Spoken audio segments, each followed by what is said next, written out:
നമ്മൾ കാല് വയ്യാഞ്ഞിട്ട് മെട്രോ ഹോസ്പിറ്റലിൽ രാത്രി ഒരു 6:15 തുടങ്ങിയിരിക്കണ 9 മണിയായി ഡോക്ടറെ കണ്ടിറങ്ങിയപ്പോൾ.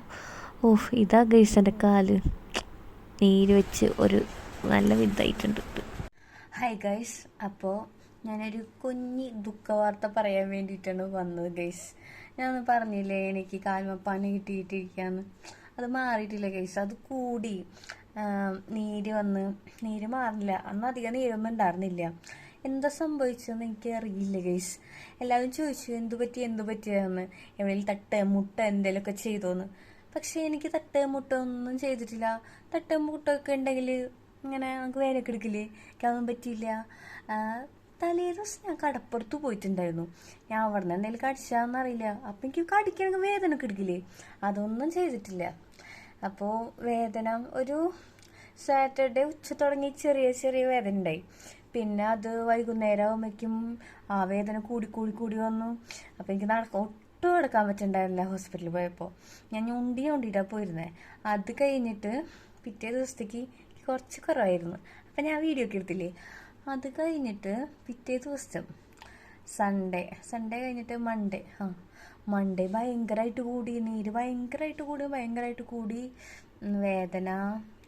അത് കഴിഞ്ഞിട്ട് ഞാൻ ഇന്നലെ വൈകുന്നേരം ഞാൻ ഡോക്ടറെ അടുത്തേക്ക് പോയി. അപ്പോൾ ഡോക്ടറെ കണ്ടില്ല. എന്നിട്ട് ഇന്നും നല്ല നീര് ഭയങ്കരം ചോന്ന് കിടക്കുന്നുണ്ട്. എന്താണ്ട് കടിച്ചതാണെന്നോ തോന്നണേ. അന്ന് ഡോക്ടറെ അടുത്ത് പറഞ്ഞപ്പോൾ എന്തോ ഞരമ്പിന് നീര് വന്നാന്നാ പറഞ്ഞത്. എന്നിട്ട് ഇന്ന് നമ്മ ഹെൽത്തിൽ പോയി മരുന്നൊക്കെ വാങ്ങിയിട്ടുണ്ട്. അപ്പം നമ്മ റെസ്റ്റിലാണ് ഗുയ്സ്. നമുക്ക് പുറത്തേക്കൊന്നും ഇറങ്ങാൻ പറ്റില്ല. പുറത്തേക്ക് ഇറങ്ങാണ്ട് എനിക്ക് എന്തൊക്കെയോ പോലെ. അപ്പം നമ്മുടെ വീഡിയോസൊക്കെ മുൻപ് നമ്മുടെ അടുത്തൊക്കെ ഞാൻ ചെറുതായി അപ്ലോഡ് ചെയ്യുന്നതായിരിക്കും. അപ്പം എല്ലാവരും കാണാം. അപ്പം ഇത്രയൊക്കെ തന്നെയുള്ളൂ നമ്മുടെ ഇന്നത്തെ വീഡിയോ. ഒരു കുഞ്ഞ് ദുഃഖവാർത്ത പറയാൻ വേണ്ടി വന്നതാണ് ഗുയ്സ്. അപ്പം എല്ലാവരും നമ്മൾ സപ്പോർട്ട് ചെയ്യണം. വീഡിയോ ഞാൻ ഇങ്ങനെ കുറേ നേരെ നോക്കില്ലെന്ന് തോന്നണല്ലേ ഗൈസ്, ഞാൻ അങ്ങനെ പറഞ്ഞു പോയി. നെക്സ്റ്റ് വീഡിയോയിൽ ഞാൻ ശരിയാക്കാം. എനിക്കിങ്ങനെ സെൽഫി വീഡിയോ എടുത്ത് അങ്ങനെ പരിചയമില്ല. വോയിസ് ഓവർ കൊടുത്തിട്ട് പരിചയമുള്ളൂ. അപ്പോൾ നമ്മൾ സംസാരിക്കണതിൽ എന്തെങ്കിലും മിസ്റ്റേക്കുകളുണ്ടെങ്കിൽ ശരിയാക്കാം, പതിയെ ശരിയാക്കാം. അങ്ങനെ ഞാൻ റൂമിൽ ഇരുന്നിട്ടാണ് വീഡിയോ എടുക്കുന്നത്. അങ്ങനെ അധികം നടക്കാൻ പറ്റുള്ള വേദന എടുക്കുന്നത്. അപ്പോൾ നമ്മുടെ വീഡിയോ ഒക്കെ ഇത്ര തന്നെ ഉള്ളൂ. അപ്പോൾ എല്ലാവരും കാണാം, സപ്പോർട്ട് ചെയ്യുക. നമ്മുടെ പഴയ വീഡിയോ ഒക്കെ ഞാൻ ഇങ്ങനെ അപ്ലോഡ് ചെയ്തുകൊണ്ടിരിക്കും.